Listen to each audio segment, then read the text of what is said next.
One Page Weekly with Nick Slavik. SAD. Data plus feelings. Being sad is different from being affected by S.A.D, or Seasonal Affective Disorder. If you don't live in the upper Midwest in the United States, here's what you need to know.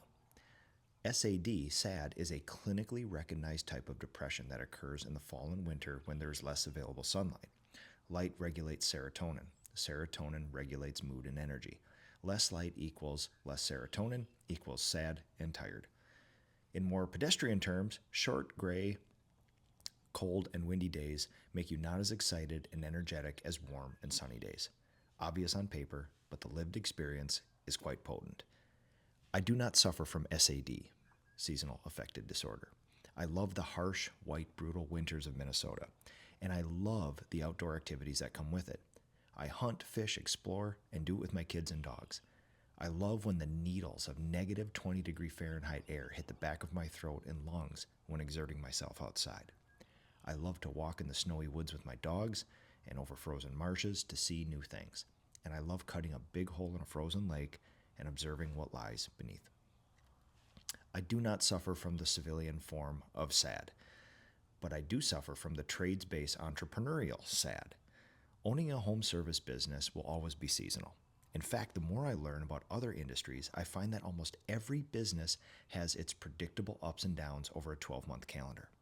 Landscapers are the extreme version of this.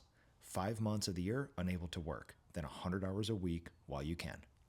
Retail has standard demand for 45 weeks of the year, then a rational demand for 7 weeks during the holidays.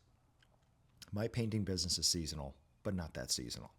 We can keep 8 crews busy all winter and double that in summer. And I've adapted to running 2 different business models for the same business over the course of the same year. The goal of the winter business is different from the summer business. I work like hell to get leads to keep my team together in the winter business, seeing that my people have paychecks for their families and that my clients are being taken care of. The goal for the winter business is to lose as little money as possible. And that's the weird thing about this. My stated goal, vetted by my peers and mentor, is to lose money for 4 to 6 months of the year. That period of time is coming to an end with the higher temps and longer days. I'm generally resilient, hopeful, and optimistic, which I would argue is a superpower, especially over a long time horizon.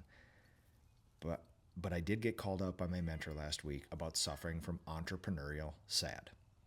Personally, I'm loving life and all of its unique experiences. As a business owner, I was getting a bit more anxious than normal. Even if the plan is to break even or to lose as little as possible, and you are accomplishing that goal, it still doesn't feel good to lose at anything, especially for entrepreneurs. I want you to know that I fought this for years, this dual business model of mine. I deployed so much time and treasure in the winter months with the goal of being buried in leads for the good of my people and for the good of the company. Because try as I might, and by try, I mean make a spreadsheet with a whole bunch of unreasonable goals that we don't hit in winter, I was unable to drive the results I was looking for.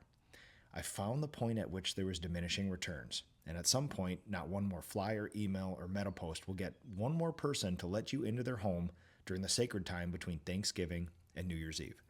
So instead of fighting it, I shook hands with it, made a more reasonable business model for the winter, and have made peace with the whole situation. And now, I will rely on my peers, friends, mentors, and performance coaches to help keep my head up during the long, gray, cold, and winter months each year while operating this business. At least that's the plan. This has been One Page Weekly with Nick Slavik.